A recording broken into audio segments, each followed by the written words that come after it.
Hi!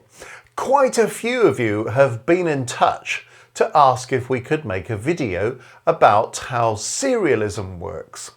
So, first of all, what are we talking about? Serialism. Nothing to do with breakfast cereal or anything of that kind, but serialism as in S-E-R-I-A-L-I-S-M, serialism, which really comes out of a kind of musical crisis that happens round about 1900.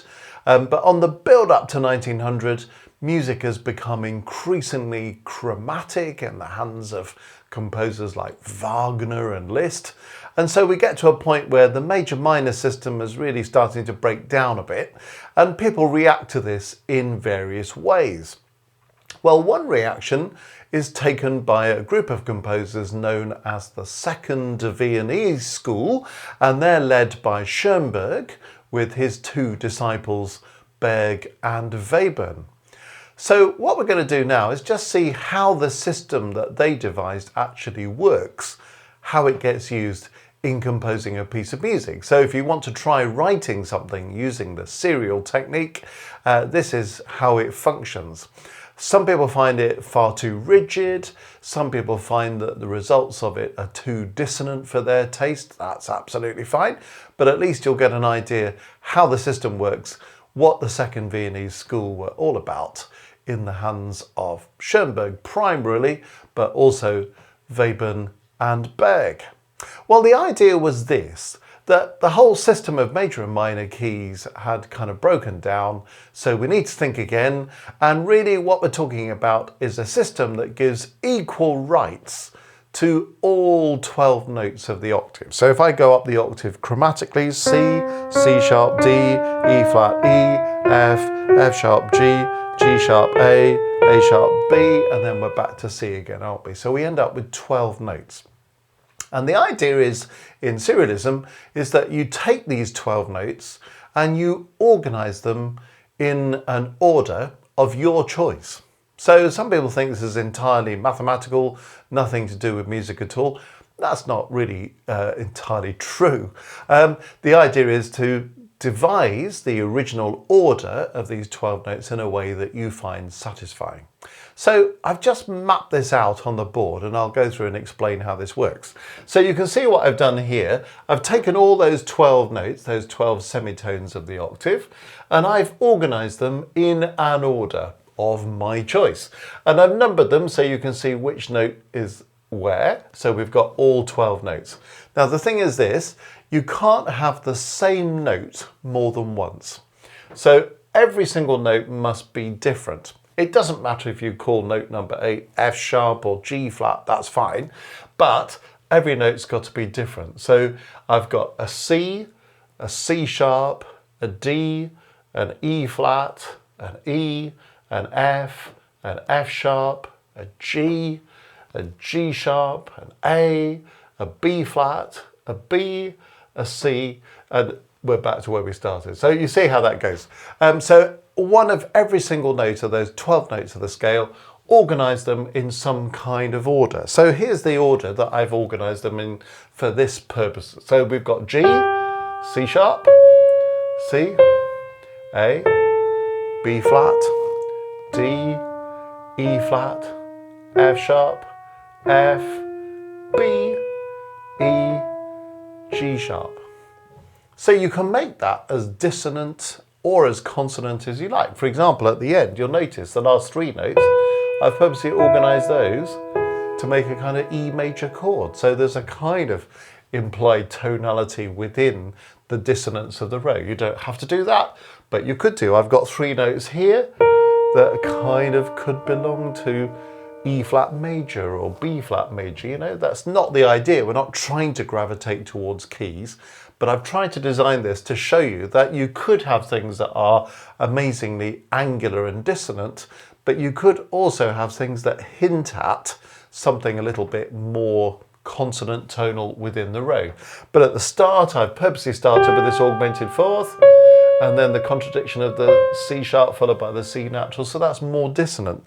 I've got a bit here that's more closely packed, just a semitone there going up to the F sharp and back a semitone to F. So you've got the opportunity to build in different characteristics to your row. So the design of the row is still a very creative process. So I hope this gets rid of this idea that this is all about maths, nothing to do with music. Actually, the way you design your row will have a profound impact on the way the piece works. But those are the rules of engagement. All 12 notes must appear only once. And Schoenberg was a bit rigid about this, but his line was that you mustn't repeat a note until all the 12 notes have sounded, otherwise it gives prominence to one note over the others. So it's kind of literally equal rights for all. It's interesting, when Berg gets hold of this, he's a bit freer with it, to be honest, and he also injects other elements in alongside the serialism. Webern tends to be more disciplined with it. But, you know, it's an interesting style to consider. Now, you notice I've put O alongside this because this is what we call the note row, or the tone row if you're American. And so there's the note row, or the tone row, which is these 12 notes that we've decided organised in the order of your choice. So that's the original row, so O for original. Now, there are various things you can do to your row. So the first thing you can do is this, R. R stands for retrograde. In other words, organising the row backwards. So if you can see what I've done here, this is now the original row, but going backwards. So the first note here is the last note there, the second note's the 11th note there, and so on. So it's exactly the same thing, just going backwards. You can also organise the original row in inversion. So all I've done now is to invert the intervals, okay? So you see, instead of going up by an augmented fourth or a diminished fifth, I've gone down by a diminished fifth or an augmented fourth, and so on. So all the intervals are turned upside down from the original row. So that's I for inversion. Then RI is retrograde inversion. So that means it's upside down and backwards. Okay? So you can see how that works as well. So those are the four possibilities. Now you can transpose any of these wherever you want to. So if you suddenly decide you want to take it all up a tone or all down a fifth or something, absolutely fine. And you can end up with a piece of music that uses the row. Okay, now then, what I've done is I've written a little piece based on this row, which does things like uses the original row, uses it in retrograde, uses it in inversion, uses it in retrograde inversion, sometimes organises the notes melodically, sometimes organises the notes in a sort of chordal form. So you can use it harmonically as well as melodically, but remember the key thing is that you can't resound a note until the row's been sounded. You could have one version of this going in one part and a different version going in another part. So it's got polyphonic possibilities, it's got harmonic possibilities. The result is often quite dissonant because of this equality of all the 12 degrees of the scale.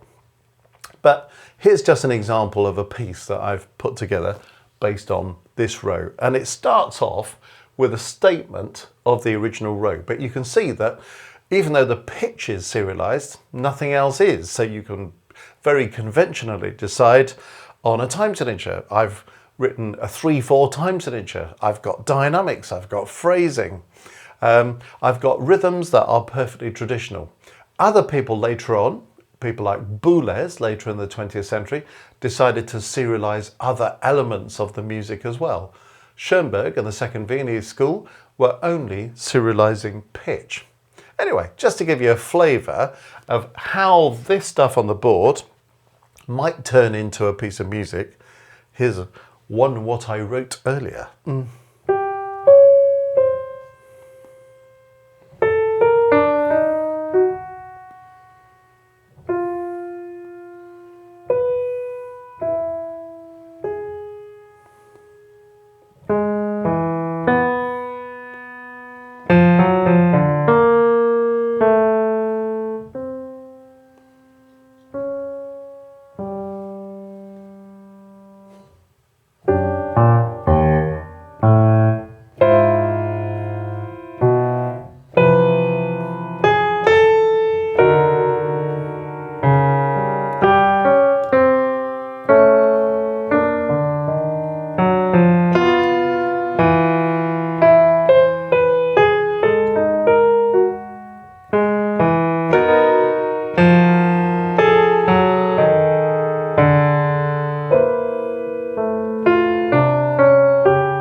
and so on. Just gives you an idea that actually, if you listen to that, there's lots of things that you might find dissonant, but actually in every other respect, it's quite conventional.